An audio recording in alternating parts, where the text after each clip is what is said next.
3, 2. Hello, everyone. Welcome to another edition of Hardcore Wrestling Radio. I am the Shining Star, Rick Starr, and of course, I got the whole crew with me. First, he is my partner. He's the son of a bitch, Andy. Andy, welcome to Hardcore Wrestling Radio. Hello, everybody, and thanks for joining us again this hot and cold evening. Hot in America, cold in the UK. I wish it was cold over here right now. And of course, over from WGS TV, he's the Wrestle Gamer, Billy Brujo. Billy, welcome to Hardcore Wrestling Radio. I don't even know where I am right now. Well, Grand Theft Auto 5 surpassed day one sales of Black Ops 2 by $300 million. We're going to talk a little bit more about that. And also, when will James ever realize the duck is actually a chicken wearing Nike Air Jordans? Now I'm sitting wondering why I'm on a video game show instead of a wrestling show.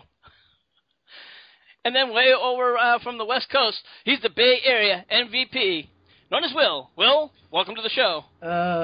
All I gotta say is, where is this money gonna go after GTA ends its product? Hopefully, sponsoring Hardcore Wrestling Radio. Well, can always wishful thinking, but yep, wishful thinking. And then over from Lance Moss TV, he's Lance. Lance, welcome to the show. Thanks for having me. From Classic Wrestling Association, Joseph Knight. Joseph, welcome to the show. Oh, and I thought TNA was bad. Yeah, thank God this is recorded, not live. We'd be really fucked. Oh, it's not live? Then why are those people sitting behind me? Oh, shit. Joe, welcome to the show. I've heard, how's your weekend been? Been really hectic. It's been both up and down, but thanks for asking. It's getting there. Well, I'm glad things are getting better, and of course we do have our special guest of the evening. His name is Rockin Rebel. Rockin Rebel has actually worked all over the industry. He's worked in TNA. He's worked in WCW. He's worked in the WWF. He worked in ECW and a whole bunch of indies. And he's actually now working with Joseph Knight, who's here with us. We're about to bring him in right now. Amber, with the jerky boys, keep quiet now.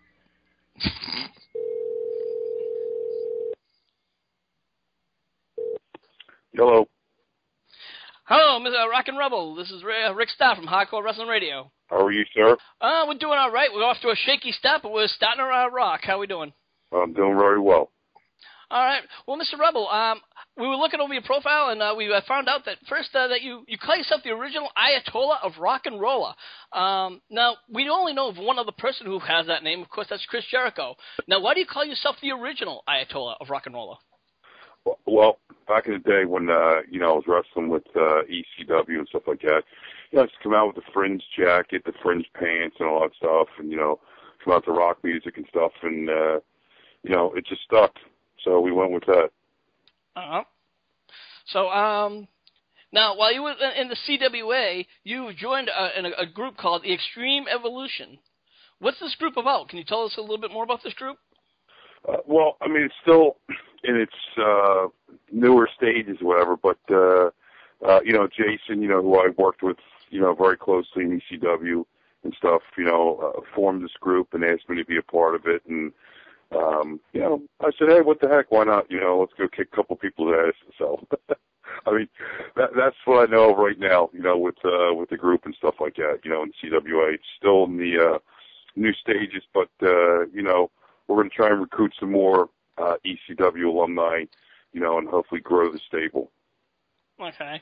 Now, from what I actually talked to Joe a little bit about it, and he's talked about how the gimmick was more about that you guys had were a lot about the wrestlers from ECW that unfortunately didn't get as famous, so to speak, as other guys such as the Ravens, such as the Sabus or the Sandmans. Now, if I could ask you, why do you think that guys like such as yourself or as Jason Knight, who I think did very well for themselves, didn't get as popular or get onto mainstream TV? Well, I mean, we all chose our path, there in wrestling and stuff like that, and I usually, like I said, I treat everything, like it's my full-time job. I go at it 100%. And, I was fortunate to get out before, I think things got bad there in ECW with the money and stuff like that.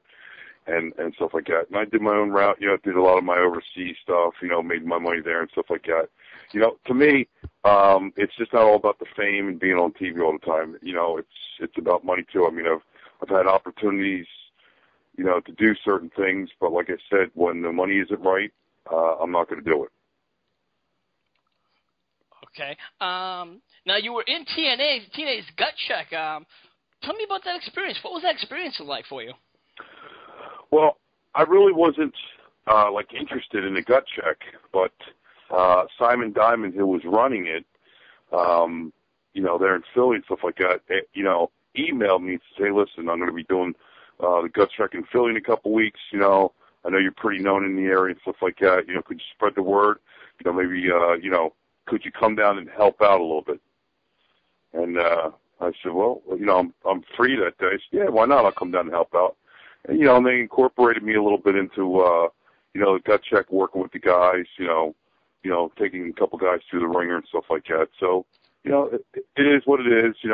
Mainly what it is, it's really just, a workout for the guys to see, what they need to do, to better themselves, in the wrestling business and stuff like that, because some of these guys go there and they figure, okay, man, I'm going to a Gut Check, I'm going to go TNA TV in a couple weeks, whatever.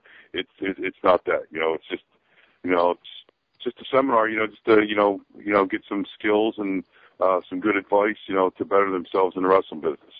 I mean, that's what mainly, all of them are. It's nothing to get them anywhere. I mean, unless they're like a major standout.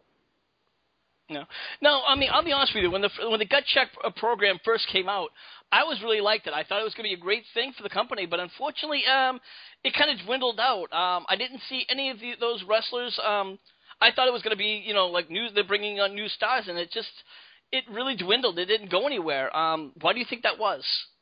Well, mainly the whole Gut Check thing was a gimmick. It was a big ruse. TNA was out to just make some money. They falsely advertise, that, you get to a Gut Check, there's an opportunity that, you're going to be brought up or whatever. And I mean, I talk, to Al, and I talk to, Pat, and stuff like that behind the scenes and everything like that. And I think out of all the Gut Checks, I think maybe 2 or 3 guys have actually got looked at. Just, out of all the Gut Checks they had.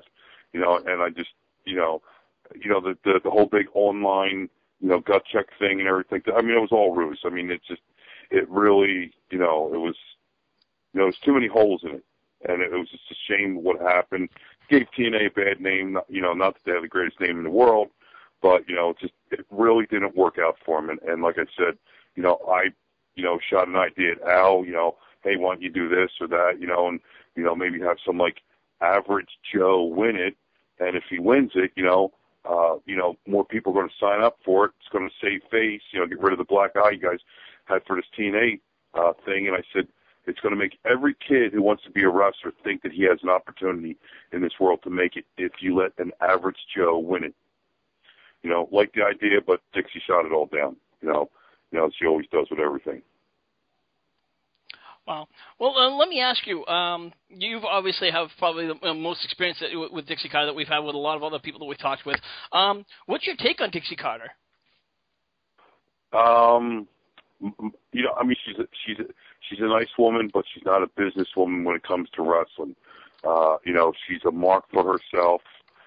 She actually, I mean, I really don't want to really put her down, but there's a lot of not good stuff. I mean, the good stuff she did, she's trying to save a company. She's spending her father's money. She's actually a wrestling fan turned into a promoter. She's not a businesswoman. If I'm coming into Rich's backyard, and I may not like Rich, but I know Rich is going to put asses in the seats, and he's going to do good for business, as a businessman, I'm going to put Rich on the show, whether somebody likes it or not. She is a mark for herself. It's like she has some of these guys signed to these big contracts, and they're not worth the money that she's paying them. They're not bringing the revenue in. They have all these talent on these shows, and you go around these different house shows. I mean, I think they just had a couple shows that weren't too far from my area. They had one in Delaware. and they had one in Bethlehem, and I think between both shows, I think they had maybe about 2,100 people altogether. You know, it's just ridiculous. You know what I'm saying? And I mean, don't get me wrong, they got a lot of great talent in there. They released a lot of great talent, and stuff like that. But some of the guys they have on there that they're paying these big dollars to are just don't have the drawing power.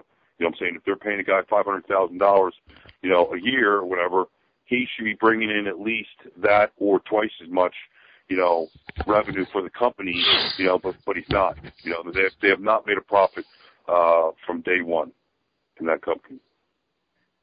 Okay.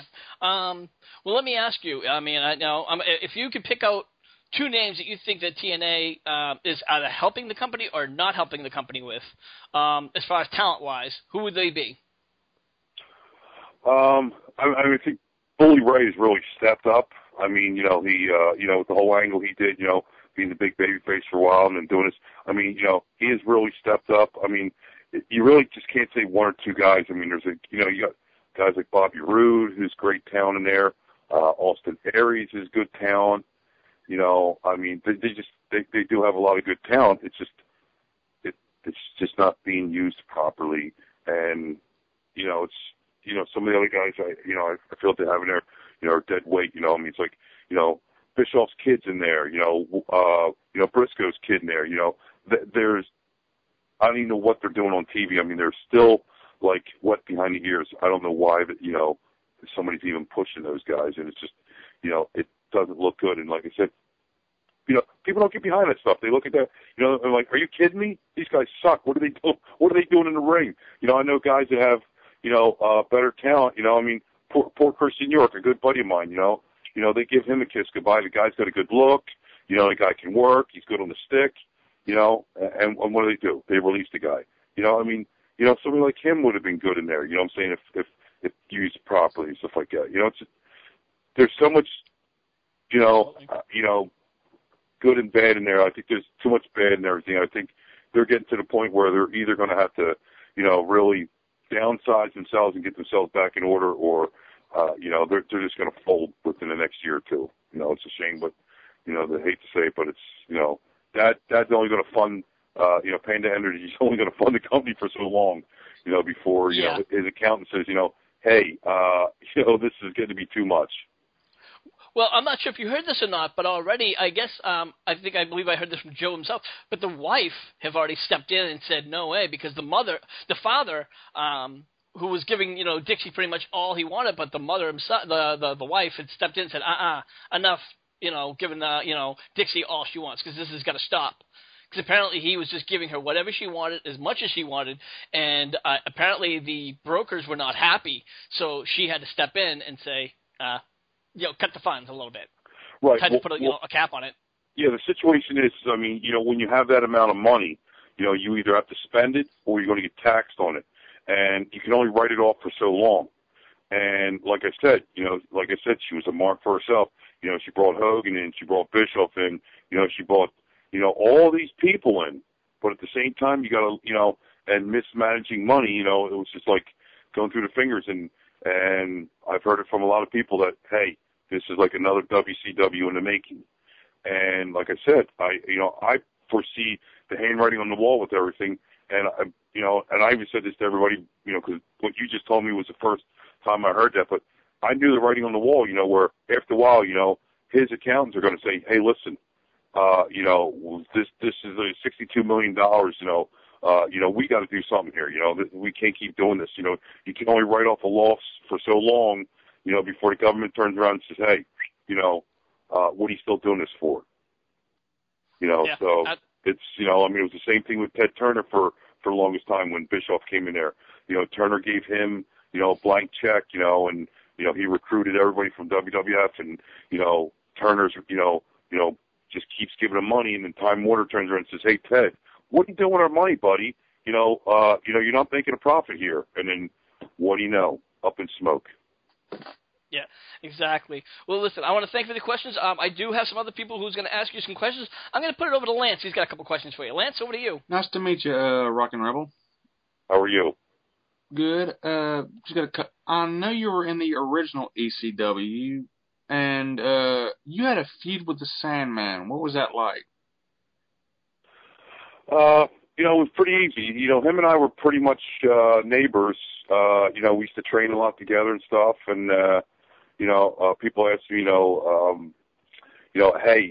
who would you say was one of the most guys you liked working in the ring with? You know, in his time. And when he was sober, he was probably one of the best guys to work with because, you know, we knew each other's chemistry inside and out. I mean, and you know, we had a lot of fun together and stuff like that. So, you know, it was good. But some of the horror stories I hear from people, you know, after a while, you know, that they come out and work with him and, you know, he'd have half the liquor store in him, and he just sometimes was hard to work with. But I never had a problem with him. You know, Hack and I get along great, and, you know, we had some fun together. Now, I also know you also spent some time in Japan. What was that like? I loved it.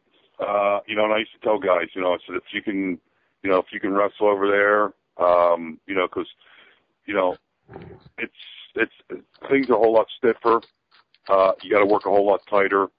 You know, and you got to be on your game and stuff like that. But I loved it. I think it was, you know, it was great, you know, going over to Japan, you know, all those years and, you know, making good money and, you know, seeing how it is over there. Things are a whole lot different. You know, the crowd doesn't cheer like they do here. They clap, you know, and stuff like that. So, you know, it was fun. I mean, I really loved it. You know, for the time I was over there, it was great. You know, the only thing that I really wasn't too fond of was the long flights. But other than that, you know, after a while, you just got used to it. Well, thanks for your time, and I'm going to throw it back to Rick. All right.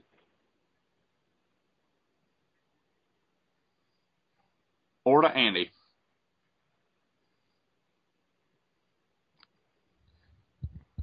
Andy? Guys? All right, you can throw it to me, A-Rep. This is Joey Knight.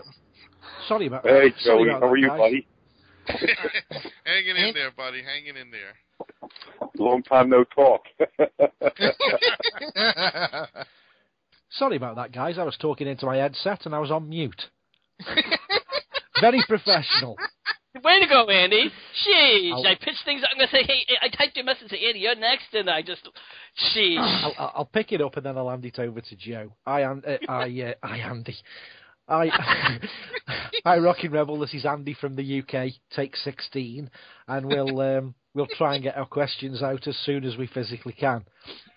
When you were in the original stop laughing, boys.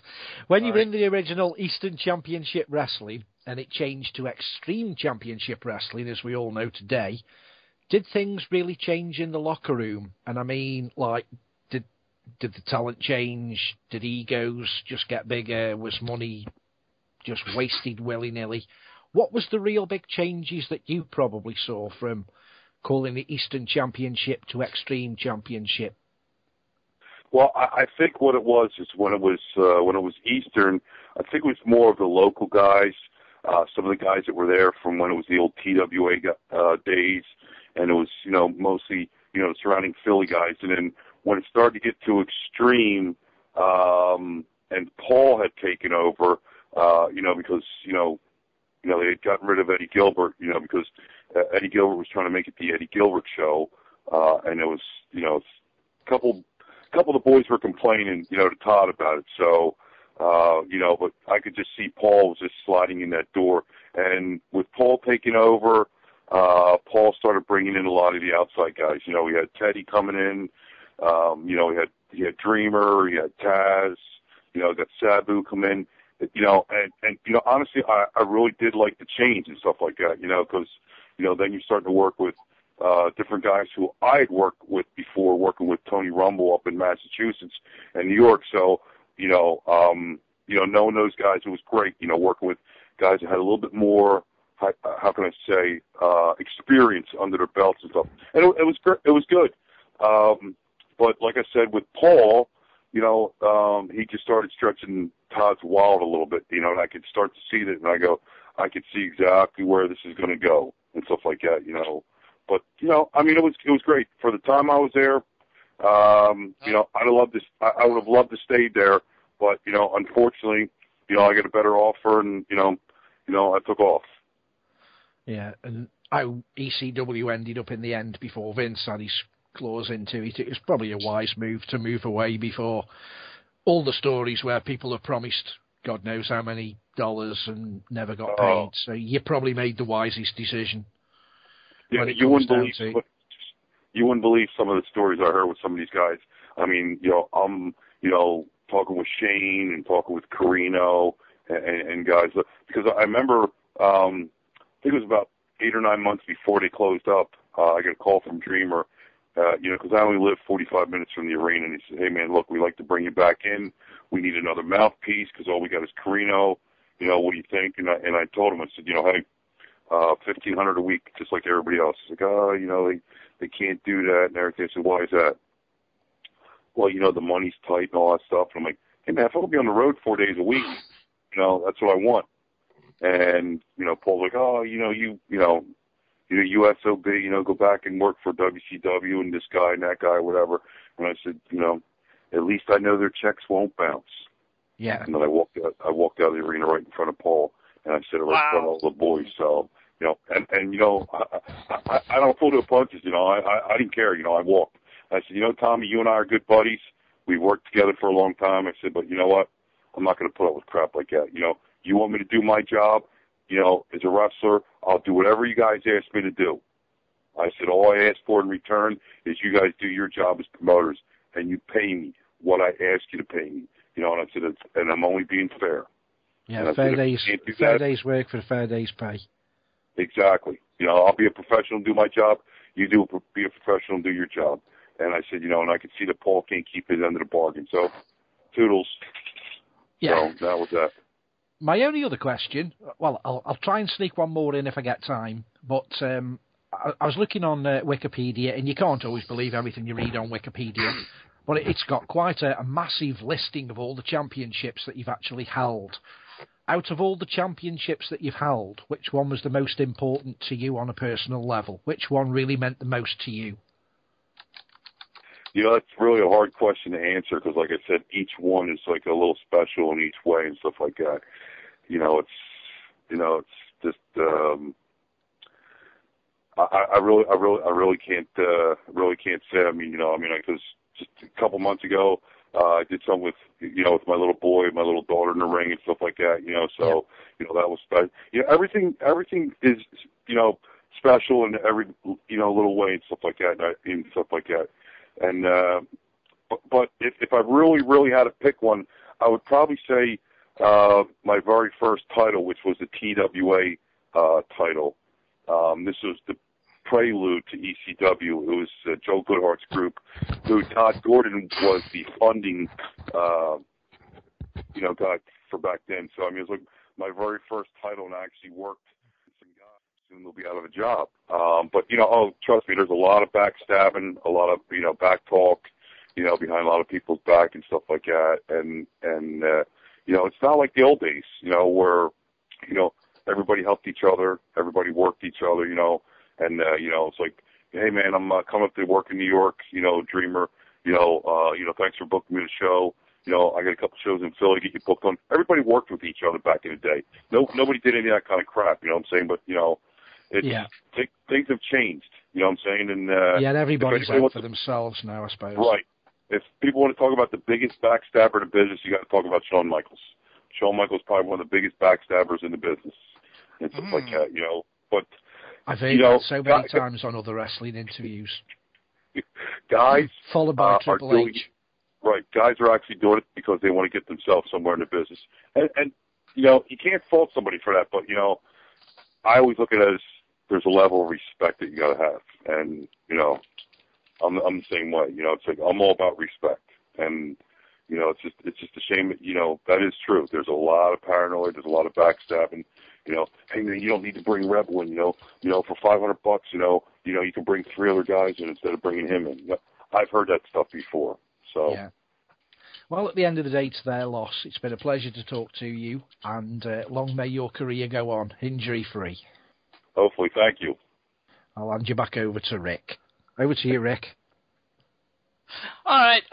Well, thanks, Andy. And Billy, over to you. Hello, Rockin Rebel. I'm Double B Billy Boudreaux. Before I get to my set of questions, I just have to ask you, on your last statement, if you can elaborate a little bit more about why you feel that Shawn Michaels is one of the biggest backstabbers in wrestling. Well, I mean, some of the guys that I've worked with on the road, said stories about him. I've worked closely with the last couple of years with Marty Jannetty, who's working with a dislocated ankle, and he's you sit down at the bar sometimes after show, or you're in the locker room, and stuff, and some of the stories that I'm like, man, I can't believe somebody would do something like that. And I mean, even Marty was upset, because Marty's the one who got Shawn in the business, helped him so much in this business, to do stuff, and then turn around and go to Vince and be like, yo, man, he's dead weight. I don't want to work with him anymore. How could you do something like that to somebody? It's just to me. I mean, that's just like total lack of respect. Yeah, I can understand from that perspective about from your feelings on that. But what I want to ask you is something I've always asked any of the guests that we've ever had on here is, how did you first become interested in professional wrestling? Well, when I was a kid, I always liked wrestling. Watched it on TV all the time, and I used to take gymnastics and martial arts. Some self-defense classes, and one of the guys that was taking some of the self-defense classes was actually wrestling on the show. I saw him Wildwood. So I went up and was talking to him, and then,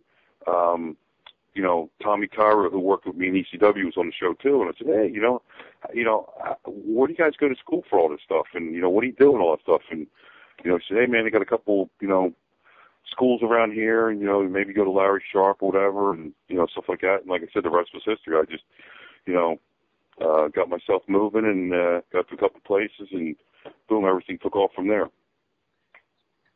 Well, talk about how did you get into training? I mean, who trained you? Well, I went to Larry Sharp School, and I trained there for about, I guess, 2 or 3 months. And I was doing stuff with WWF at the time, and Larry was all about Larry, and trust me, I liked him in the beginning, but then after a while, WWF liked my stuff. Terry Garvin, who was doing all the, TV guys, liked me and wanted me to come up, all the time, and not just do like the East Coast stuff. He wanted me to, they were going to fly me out and do stuff. And I went back and told Larry about it, because I said, hey, Larry, this guy's supposed to go up in 2 weeks to Worcester, Mass, and Bangor, Maine.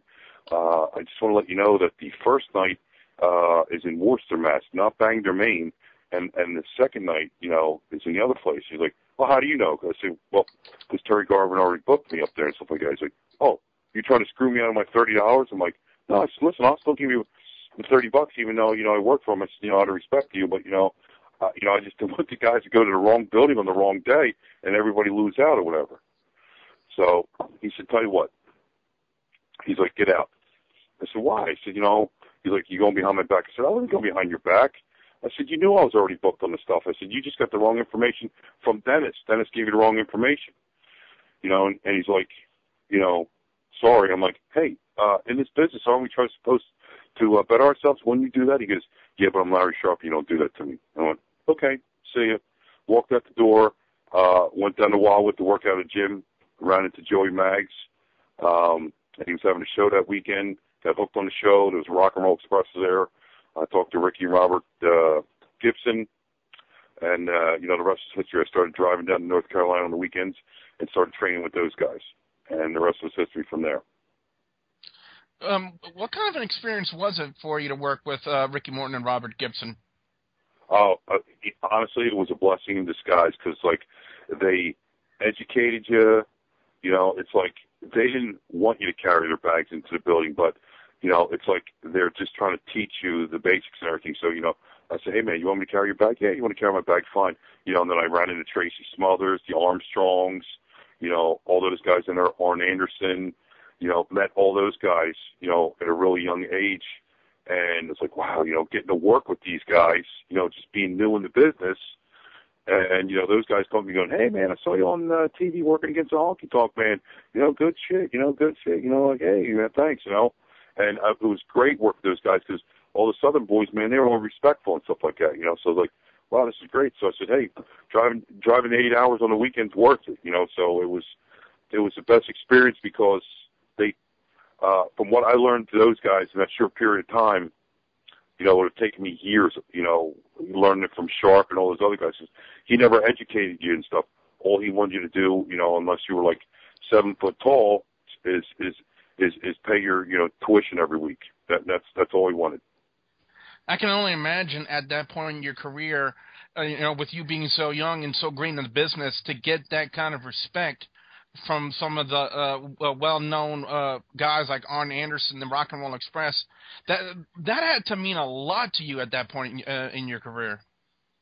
Yeah, it did. Like I said, because like I said, I showed them respect, and whatever was asked of me, like I said, I didn't open my mouth, just would listen, do as I was told, and with that meant a lot to those guys. And like I said, they give you more opportunities, than anybody else. Because, I mean, that's what I try to explain to the new guys in the business. I'm like, hey, man, when you're working for a promoter or you're working against a vet on the show, it's like you're the guy in the mailroom. You don't go and tell the president of the company how you're going to deliver the mail. You're going to do as he tells you.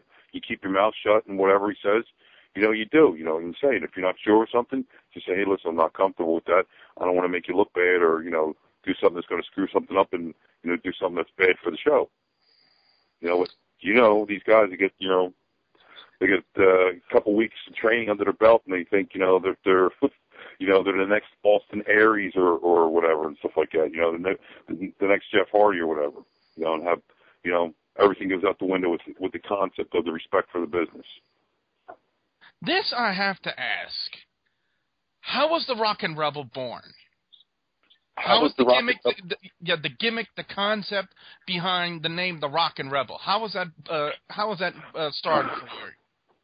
Well, being the youngest of 4 kids, I was always the rebel of the family. And like I said, always listen to rock music and stuff like that. And, so that's how it became the Rockin' Rebel. And the rest is all history. Awesome.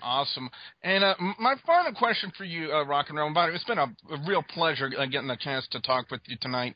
But the last question's always been kind of a tradition with me, or whenever I interview a guest, and it goes way back to when I was first hosting my own podcast. But we're not going to get back. We're not going to dwell on the past. But we like to keep tradition, and one of the things I've always liked to ask, because we've always heard so many good, funny road stories from great guys. We even heard at one point a great road story from Jason Knight and him and New Jack in a bathroom somewhere, and involving police, and we'll leave that for another day.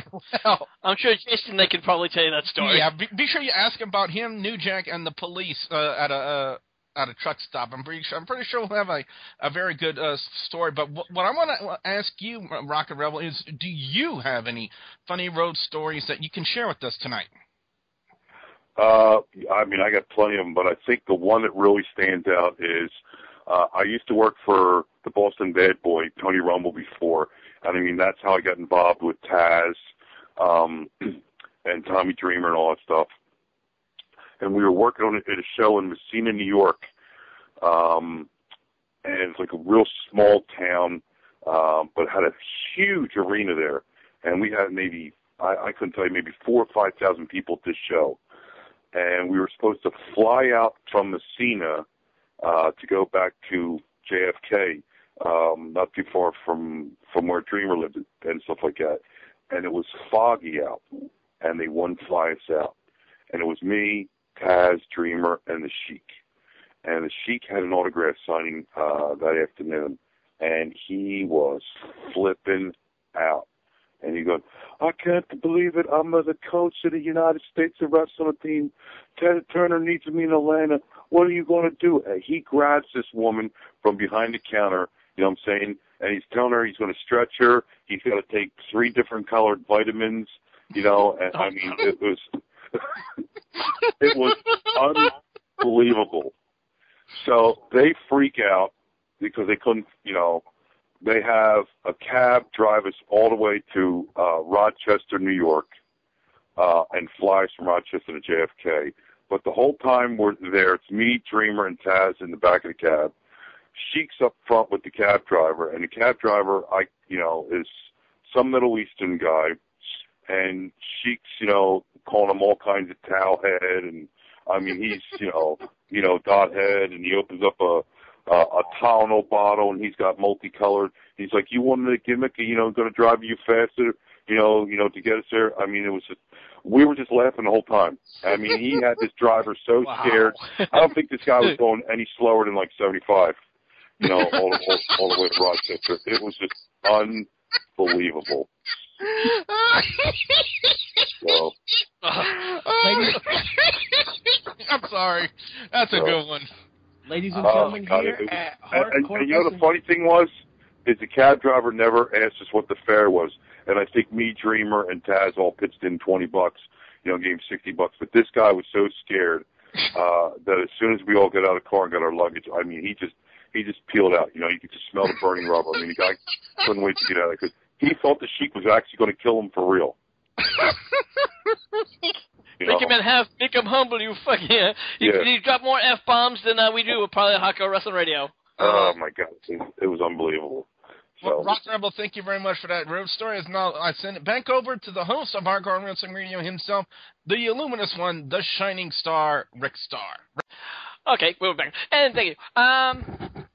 Rebel, it's been a pleasure. And before I kick it back over to the guys, I got a couple questions. You've been pretty much everywhere in almost every big industry. Let me ask you, between TNA and WWE, with all the wrestlers going on, who would you say right now has, of the rising stars, who would you see has the most promise? Well, like I said, if he can keep his nose clean in TNA, I think Austin Aries, has a chance to really, shine and stuff like that. Because the guy's, got great talent and stuff like that. It's just that, you just got to keep his nose clean. If he keeps his nose clean, I think he can really do stuff. But I mean, there's a lot of guys in both feds that that can really take off. And I think if they let like Rude, take off, I think if they let AJ run the ship, I think AJ can run TNA like he used to before and stuff like that. I think what it is actually, because I talked to Bill Burns, who's his agent and stuff like that. When things aren't going well with your contract and negotiations, your heart's not into it. You sort of get a bad taste in your mouth. You don't want to work. You don't want to, do stuff like you're supposed to and stuff like that. So I think if they come to an agreement with AJ, I think AJ is going to be the standout of really both feds and stuff like that. Because it's all about the money. People don't understand. Day in and day out, putting your body through that torture. It's going to catch up to you sometime. And these guys want money. I mean, look at Cactus Jack. If the guy didn't make his money, because he can never work again, because of his body. But this is what these guys want. These guys want money for what they're doing and stuff like that. And some of these companies don't want to give it to them. So, they have a bad taste in their mouth. But I think if they give AJ the money, I really think he's going to shine. Because the last couple of weeks, what he was doing on TV, that was a shoot. That was not scripted or nothing. That was a complete shoot. He is got a bad taste in his mouth with Dixie. He doesn't like what they're doing with him. He's been there from Jump Street. He's helped carry the company on his back, and I think he can help, him and Bully Ray in a program. I think, could really draw for him and stuff like that. But, if they cut him loose, I don't see anybody trying to save that company. No. Now, since you're talking about this, about AJ real quick, as we know that his contract is up.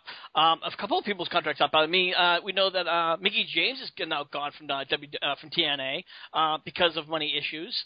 AJ Styles again, another big name. His contract has been extended. They're trying to keep him, but again, money issues. He wants to be paid. I guess the current the news about his contract is that he's getting paid every year. The new deal, or rumor, again, I don't know this for a fact, is that they want to keep him at a solid rate. They don't want to keep on paying him, give him raises each and additional year, and I think that's wrong. Do you think he should go to WWE? I don't know. You know, some of them guys like, you know, I'm not sure.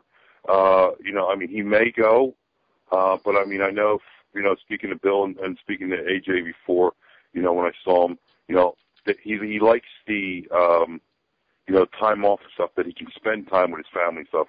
A lot of these guys don't like to be on the road all the time. I mean, it's, you know, it takes away from the family life and stuff like that, you know, and that's one of the reasons why I chose, you know, what I'm doing now, you know, to try and stay off the road as much as possible, you know, because I have a family too. I really think he wants to stay there. I think he wants to be the cornerstone of the company, but I think he wants to be paid for it, which, you know, he has every right to be. You know, it's like, you know, everybody forgets who helped build that company. He was one of the guys that built that company. Hogan didn't build that company. Bischoff didn't build that company. He was there when Jarrett was there, you know, from Jump Street. And like I said, the guy wants to be paid, and I don't see why he shouldn't. And he's one of the guys I think that they really shouldn't let go. But the problem is with that company is they're letting all these contracts, you know, expire, and they think that, you know, oh, you know, they're not going to jump to WWE, and we're going to see if we can get them, you know, on a downside, you know, contract or whatever. That's not the way you do business. It's not the way you do business. I mean, I think Anderson's on his way out the door too, if I'm not mistaken. If his contract's not renewed. Yeah, it's just getting real bad though. Yeah, I mean, hey, look, they almost lost Bobby Roode there because you know, stuff like that. Same thing with Magus. You know, these guys have work visas, you know, to work in the United States, and they have to make sure that, you know, that their contracts and everything are up to par, you know, so it coincides with their work visa. And, you know, as you see that, you know, a couple, you know, people, you saw, you know, Mickey James, another one too. You know, they're letting these contracts, you know, expire and stuff like that. It's not good business. Not good business at all. You know, it's, you know, and the fans, you know, like I said, are smart to this stuff and doesn't look good. You know what I'm saying? And they're wondering why, you know, hey, you know, we got good product on TV. How come people aren't coming out to see us? Because all the backstage news. You know, people don't want to hear bad things. You know what I'm saying? Yeah, absolutely.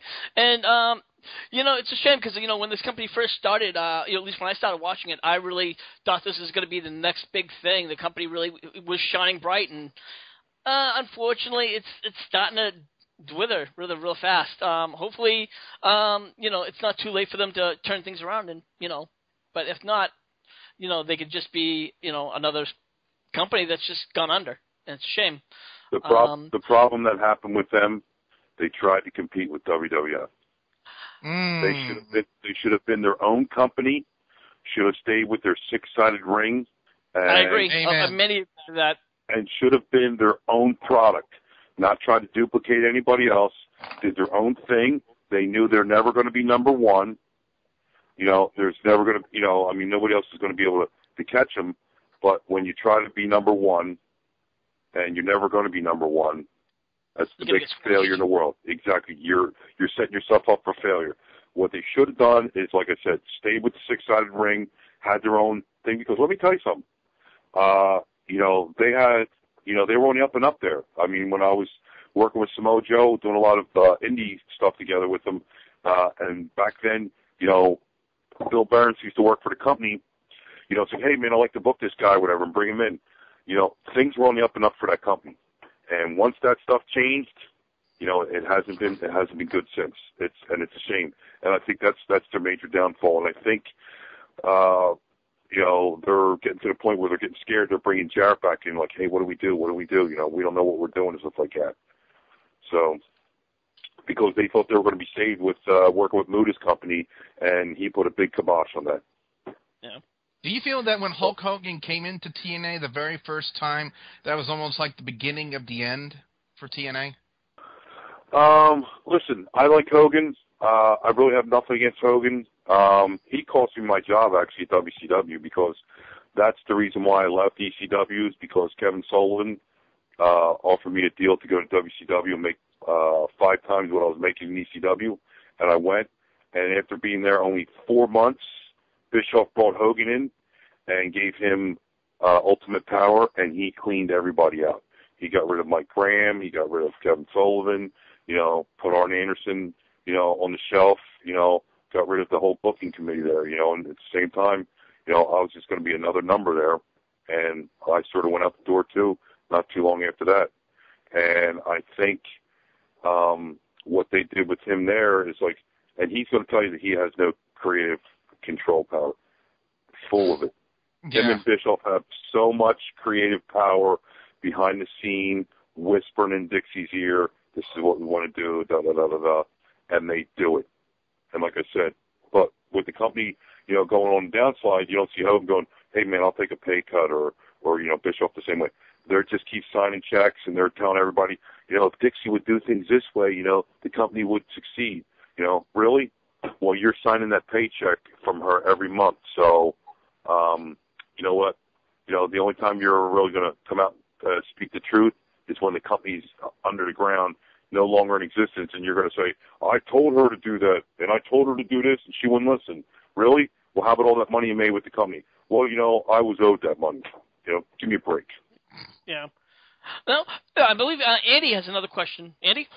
Yeah, I'm not sure if you actually did wrestle in a 6-sided ring, but if you have, or if you've ever even practiced in a 6-sided ring, does it sort of take some getting used to? Does it sort of throw you off slightly? Is that the reason why maybe they dropped the 6-sided ring?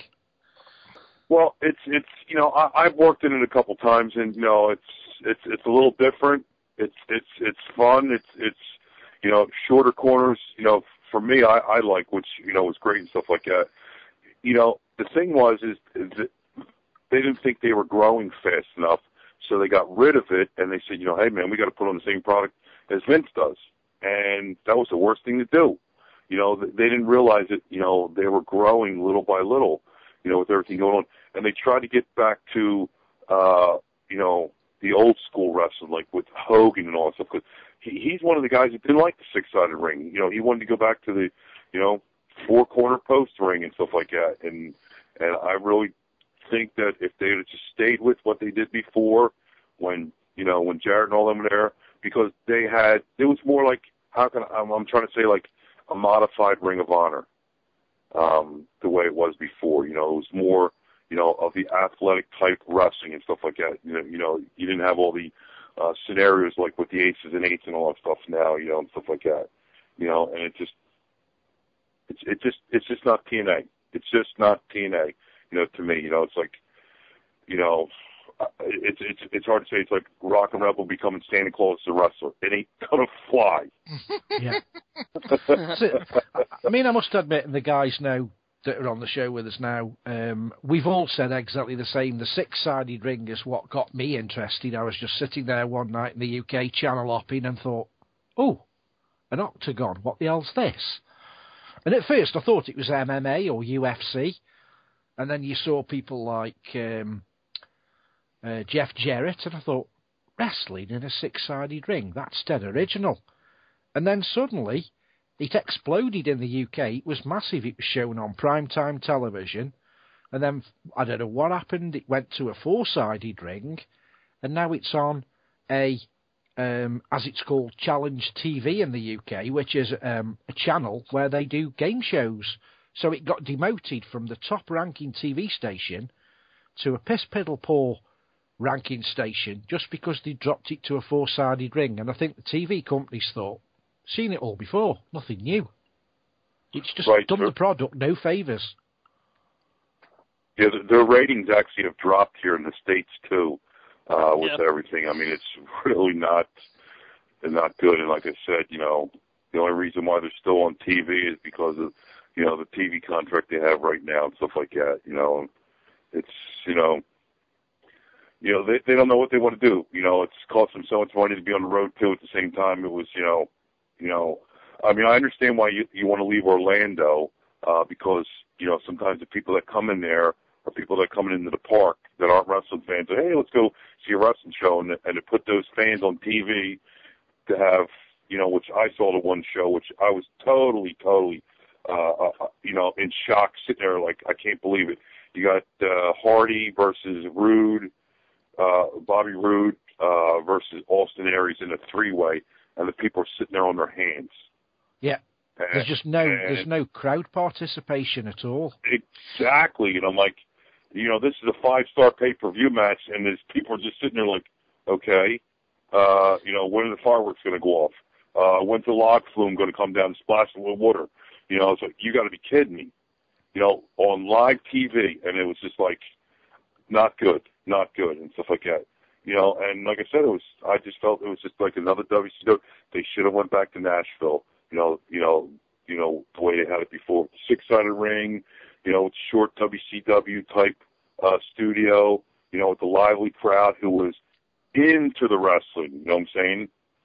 And stuff like that. But I don't know what you think, but I thought in its early days when it had the 6-sided ring, and yet it had got a small crowd, but it was like early ECW. It had got a loyal crowd. You recognised the same people's bums in the same seats. But now you've got people sitting in the audience with I Love Mickey Mouse T-shirts on, and they're just there because it's free for in the theme park, without audience participation. No matter what. Now that they've taken it on the road, now that they've taken on the road, I mean, it's like, wow, look, it's a big crowd on TV, 2,200 people. Yeah. It's pitiful for something like that. If Vince drew a crowd like that, that wouldn't even be on TV. Yeah, I mean, I've got a friend who went the last events that were in the UK this year, and it was at the Manchester MEN Arena, and he said all one side of the arena where the hard cameras were, there was nobody. They pushed everybody to the other side so they looked like they'd filled it, and he said they hadn't quarter filled the arena at all. They just pushed all the people so that it looked like it was full on one side of the arena. And that's bad, because 2-3 years ago, people were selling tickets for 5-6 times the face value because they wanted to go and see the product. But it's not there anymore. The product just doesn't exist. Yep. It's sort of like the wife. The honeymoon's over. It's the same old piece of ass. You know what I'm saying? So it's getting old. You know what I'm saying? It's getting old. It's just, it's a shame. It really is. Trust me. I hate to talk bad about, something I love, but I'm sorry, man. I just felt like it is, and I just really think that it's just a matter of time. Unless they go back to their roots and try to start over. They're it's just a matter of time before they go under. Wow, that's bad. We do have one other person who wants to ask a question. Will, over to you. Hello, Rockin Rebel. Good evening. How are you doing today? I'm doing well. Yourself? Very good. As I understand it, you made some appearances in Propane Pro Wrestling for about 2 years, and you were in a tag team called Blackballed with Greg Matthews, and you faced America's Most Wanted, Chris Harris and James Storm. Can you tell us what the match was about? Well, I think that night, Greg and I got along real good with James Storm. I was about ready to knock Chris Harris's teeth down his throat, because, he was, he sort of has a little bit of he had a little bit of an attitude that night, and I said, hey, Jasmine's paying your money tonight, Chris, so whatever's asked of you, you either do it or you can get the out, you know what I'm saying? So I think he sort of calmed down. But during the match, there's a couple things that, he was sort of firing out of his mouth across the way, and there's a couple spots in there where, I got hot at him the one time where I ran up in the corner, and instead of giving him a forearm, in the jaw, I actually punched him and knocked him all the way to the floor, and I think it sort of woke him up there, and stuff like that. But, James is a great dude, and he just said, hey, man, Chris thinks he's better than well, and you can see what happened to him. He out the door from the business too. So, but it was a great match. I had a good time with him. Could have, I always say things could always be better, but it was it was a fun time working with him. We had a close working relationship back then with with TNA and stuff like that, and we were going to do some talent exchanges, but what it was with Jasmine back then. She sort of how can I say, use the right word, blew that deal. Okay. Also, another one I wanted to bring your attention is one of your finishers is called the Rebelizer, which is the diving leg drop. And I think Fandango took this finisher from you because he couldn't find any other move to use. But what I wanted to know is, did you name your finisher yourself, or did you get any help from somebody? I mean, we actually, we always used to, I used to, me, Johnny Cashmere, Trent Assu, when we were on CZW and working with a couple different feds, and I think Carino, we all used to work and stuff like that, and I used to tell everybody, finish will be the boot and the Hogan leg drop, and I was just using it as a gimmick. And I forget how it came about, but we just came up with the name the Rebelizer, and it just stuck. So it was just, I remember Carino would come up to me like, yo, Reb, what's the finish tonight? I go, yo, brother, it's the Rebelizer, so they all laughed, so we just went with it, It was supposed to be just a funny gimmick, but then it just took off, and, like, the boys were actually marking out for it, like, yo, Reb, I'm marking you tonight, I remember Matt Striker was like, yo, brother, I'm marking you tonight, you're going to hit me with the Rebelizer. I'm like, yeah, brother, I'll hit you with the Rebelizer tonight. You do the pose too? I said, yeah, I'll do the pose too, brother. So. Oh, man. Brother count at 4. What's that? Brother count at 4 right now. There you go. And Hulk Hogan's not even on the show. What's that? I said Hulk Hogan's not even on the show. Oh, man. No, but now it was... And final question, Rockin Rebel, is, I recently know that you worked in virtually every big wrestling company and several indie companies, and if you had to put a mark on your favorite company that you worked for, which company would it be and why? Well, I mean, every company had its, had its ups and downs. I mean, working my first, 10 professional matches, for Vince doing TV work was like, that was everybody's ultimate goal to go work. I mean, and it was fun, and you learned the business right then and there. And that's, like I said, this is what I used to tell the new boys, because I was a new guy up there, and, they would say, okay, 5 minutes, so-and-so, that's the finish. You have a problem with that? And if you just said no, because if you did, they'd say, okay, fine, we'll get somebody else. I mean, that's how it was. It's like, respect for the business. But, I mean, I miss CCW. I mean, the crowds we used to get. 3PW was almost like a revised version of ECW. When Jasmine and Meanie had it, it was, that could have went somewhere. We were negotiating about going over to England and Germany for tours over there because the DVD sales for that company were phenomenal. That the revenue she was bringing in for those sales was paying for the show each month, which was, her.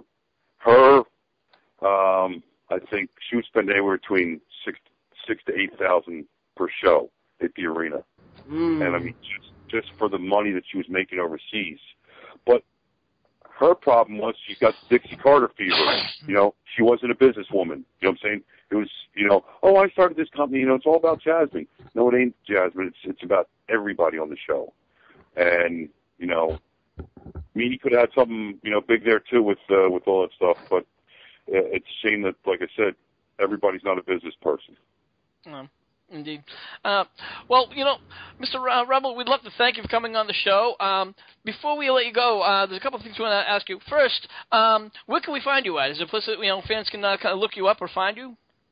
They can, hit me up on Facebook, Rockin Rebel 1. And I'm booked every weekend. Knock on wood. Fortunately, I'm You know, at my age, you know, I'm still busy and stuff like that, and then very fortunate for the work. I mean, I'm just actually, I'm like dog shit. I'm all over the place, so it's. But you know what? That's good, though. It is. It's a good thing, and you know, I like working with some of the younger guys, and you know, everybody considers me like a locker room leader, and you know, I try to help everybody, you know, in this business and stuff, because you know, when I was younger, nobody really helped me, and along the way, and like I said, everybody makes mistakes and stuff, so I try to help everybody out. I enjoy what I do. You know, I love the guys. You know, I love the crowds, especially if I'm working as a heel. You know, I'm gonna find the ugliest, fattest person in the audience and just, you know, make their night. You know what I'm saying? You know, just make an example of them. So it's like, it's fun. I trust me, I enjoy it. It's, you know, it's great work. You know, traveling, you know, and going to different towns and seeing different kinds of people and just, you know, seeing the look on kids' faces. You know, with wrestling, it's just, you know, it's second to none. You know, like I tell everybody, unless you're in the shoes and see it from my perspective and eyes, you know, it's awesome. I just love it. You know, there's bullshit that comes with it, you know, but it's all par for the course. You know, it's like, you know, anything else. You know, marriage could be great, you know, but at the same time, you know, there's always going to be, you know, some BS behind the scenes. So, but I wouldn't have it any other way. I got a quick question for you. Would you ever, and I'm probably going to get some slack from Will from this, but would you ever fully endorse a Rebelizer line of Nike Air Jordans? Damn. Nike Air Jordans. You know, Hulk Hogan endorses it. Well, that's Hogan, but you know, Hogan doesn't leave the ground. I knew that was coming. He doesn't endorse TNA, but he endorses sneakers. Well, Joseph Knife, who do you endorse? Who do I endorse? Well, like I said, you know, go out. You know, I endorse your local independent wrestling because, like I said, that's some of the, you know, like people say, when the stuff on TV is horrible, the next best thing to go to is your local indie wrestling show because it's got a lot of great talent. You know, Joe, they put on a great show up there in New Jersey. You know, I mean, there's a lot of great stuff around. You know, so if people get out to see their local independent wrestling, you know, it's probably the best thing. A live event is better than sitting there watching it on TV. Trust me. Amen. Preaching to the choir. I work with Gulf Coast Wrestling here in Louisiana. I know exactly what you're talking about. Honestly, you know, people have no ideas when you know, guys like, oh my God, man, we're getting all these people for this wrestling show tonight. This is awesome. I said, you know why? I said, people are watching what's on TV. They don't like it. They either change the channel and get disgusted, and they go, hey, listen, there's a show in East Bumfield. Let's go to the show and see and check it out. Wow, this is great. You know, this is better than what they're putting on TV. And as long as the stuff on TV is you know, is sucking, it's great for everybody else. Hey, Absolutely. Rebel, I'm going to tease you real quick with a little, if you remember this incident, and just probably make the guys laugh. Years ago, we were part of a show called the NSWA in Lake Hiawatha, New Jersey. It was you and Jason were teaming up. You guys were doing, you attacked Osamu Nishimura, and you grabbed the fan. Nobody knew this was going to happen. You grabbed the fan and flipped him over, started pouncing on him. Remember that incident? Was that the little black-haired guy? Is that right. the one we took the frying pan from and beat the crap out of? Right. Nobody in the back, none of the fans. Even I was doing commentating, and the guy next to me none of us knew. So we're seeing him and Jason pound this poor little guy down, and nobody was saying anything. So I looked up and I says, well, what do you know? It's Fan Appreciation Night. And you see these guys just... Oh, no. Here is Rebel and Jason beating these two guys down, this little guy down. I couldn't see from my angle if you threw him under the ring or if you threw him back in his chair. But what it was is he was actually he used to come to see us at Jersey All Pro, and he wanted so bad to get into the wrestling and like be a manager, you know, and walk with somebody to the ring and all that stuff. And I remember him approaching me before the show, and I clued Jason on. He's like, "Hey, Rebel, man, if you could you just, you know, come over, like, you know, smack me around or whatever." And I'm like, "Really? You want me to just smack you around a little bit?" He's like, "Dude, whatever." He goes, "I don't care." You know, he's like, "I'll piss myself if you beat me hard enough." I'm like, "Okay." So I go to Jason. I said, "Hey, man, if we beat this guy," I said, "he's either going to wet his pants or he's going to shit himself." And he's like, "Let's do it." So after beating on him a little bit, Jason goes, "I think he peed himself." I go, "No, dude, you knocked his drink over." So. Jeez. Ba-dum-bum. What was funny is you see these two come over to the commentary booth, and the guy next to me, he was a horrible commentator, but he was like, "I can't believe they beat up on a fan," and I'm like, "They didn't. It was fan appreciation night." And I think you, Reb, you know, you shoved the other guy around in this chair, and you talked on the mic, and everybody saw us like all three together. And since my last name was Knight, they kind of pictured, okay, he's related to Jason, and this is kind of a little thing. But I would never forget it. Every word you said out of your mouth was "fucker." At the beating of life, right, Jason? He was a fucker. And that stood with me for years, because like every time I said, "Here's Rockin Rebel," and when we did the show in April, my first instinct, even though I knew it was a family show and you were coming out to help Jason, I don't know, for some reason in my head I kept remembering that, and I was like, he's going to come out and say the F word a couple of times. Right. And it was just a funny thing, and I just wanted to share that with everybody. But let me tell you, I had the privilege of working with Jason on many shows. I managed him a couple of times. Got to see Rebel and Jason together in that NSWA, and of course both of them worked for me in CWA. I got to say this and live on the air, and it's not kissing ass or anything like that, but Rebel is one of the best guys to have in the locker room. Such, you and Jason, made my job so much easier, because the talent knew, like they respected the whole locker room, and they respected having you two there talk to them, not talk down to them. And, right now the CWA took a couple of bumps. We're climbing back up again. But, one of the things is I appreciate it, Rebel, for everything you do. Hey, man, I appreciate it. Like I said, I take it as a business. I don't think I'm better than anybody else in this business. But when you get these clowns that think they are, that's when I, sort of rubs me the wrong way. But, this is what I try to explain to your Vitos and your other guys and everything, you can walk around with a crown on your head. Somebody's going to come along and knock it off. And like I said, it's just, you get out of it what you put into it.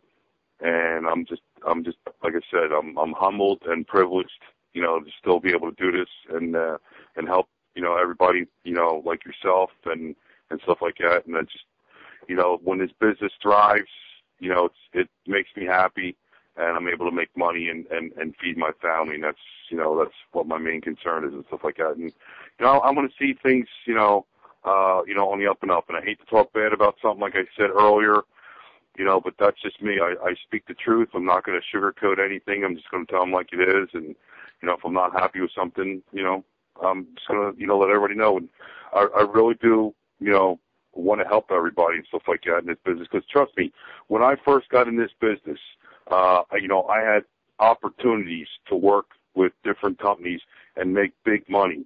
And I said the wrong thing at the wrong time, and it cost me a job. And I promised myself and vowed to myself that, when I get years under my belt in this business, I'm going to help educate other guys and try to take them down the right path and not be mean to them, but don't want them to make the mistakes that I made, because I know there's a lot of guys in this business that don't have the heart that I have, or how can I say, strength, to keep going after failing many times at things and stuff like that. So that's why I try to help everybody. It's the same thing with my personal business. Hey, man, there's two ways of doing things. There's the right way and my way is the right way. And I want you to do it this way because, trust me, I've done it 500 different ways, and it doesn't seem to work. But this is the right way to do it. And this is why I try to help everybody because, you know, I want to see everybody succeed in this business. Hey, man, I would love for everybody to make money. You know, I'm not jealous of anybody else, you know, making more money than me or you know, taking a spot or whatever and stuff like that. I always like to see everybody succeed and stuff like that. And that's my goal, you know, here with wrestling and stuff like that, you know. And I don't want the whole world to know this because then it kills my heel image, you know, when I work as a heel on the show. But, you know, behind the scenes, you know, I'm totally different, you know, because some fans are like, oh, my God, he's the biggest asshole in the world and everything like that, you know. And, you know, like, really? You know, I know a totally different guy, you know, who's great with his kids and stuff like that. And like, shh, you know, don't play with the, you know, people out there. But, I mean, honestly, I mean, you know, Joe, I'm very humbled, you know, by your words and stuff like that. And like I said, I'm always a phone call away. I'm an email away. You know, I'm always, you know, there to help, you know, give advice, you know, in this business and stuff like that. So, and I just, you know, hope, you know, wrestling lasts forever. Amen. Well, Mr. Rebel, before you go, there's one thing we would like to ask you to do. We ask all of our guests. Again? If you could say... No endorsement deal. No, not that, Reb. Not that, Reb. Not that one. No. We're not going to ask you to be we're going to ask you if you could say, this is Rockin Rebel, and you're listening to Hardcore Wrestling Radio. This is Rockin Rebel, and you're listening to Hardcore Radio. You better fucking listen. Yes! He threw the F word in there. Hey, all right. Finally. That's how Hardcore Wrestling Radio is. Well, it's been an absolute pleasure talking with you, and we thank you. And anytime you want to come back on, feel free. You're always going to be a welcome guest. Thank you, gentlemen. I do appreciate speaking with every one of you guys, you know, and, you know, it's past my beauty sleep time, but you know what? It was a pleasure talking to you guys, and I'm glad we got a chance to all talk tonight. And if anybody, you know, ever needs anything, you know how to find me. Just hit me up. I'll be more than happy to help anybody out. Well, thank you very much for that, Often. And again, it was awesome talking to you. Have a great night. You're welcome. Thank you. Take care. Yep. Good night. Well, that's going to wrap things up, and we're going to sound off for everybody. Andy, where can everybody find you at? You can find me at www.underthebinlid.com. No, StokeHornsey.com. Andy, I wouldn't be surprised. Billy, where can everyone find you at? They can find me at youtube.com/WrestleGamer, and coming up very, very soon, a new series of videos entitled The Greatest Champions in Wrestling, where we call the bullshit on all WWE's polls from Night of Champions. Really, WWE? DX, Triple H, and Shawn Michaels, the greatest tag team champions ever? Fuck you! You couldn't have said it any better myself. Say it like it is.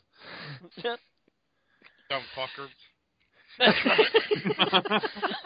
Mr. Knight, where can everyone find you over at CWA? Yep, they can find us at ClassicWrestlingAssociation.com. Also, you can find me on Facebook as Joseph Knight. You can also find the CWA on Facebook, also at Facebook.com, ClassicWrestlingAssociation.com. You can also find us on Twitter, which is Joseph Knight CWA. I think I got everything else. All right. Lance, where can people find you over at Lance Moss TV? It's Lance Moss TV. YouTube.com/Lance Moss TV. I do wrestling reviews, album reviews, NASCAR reviews, and whatever else pops into my head. And Will, where can people find you and James, who is not here tonight? Thank God. James on the bus.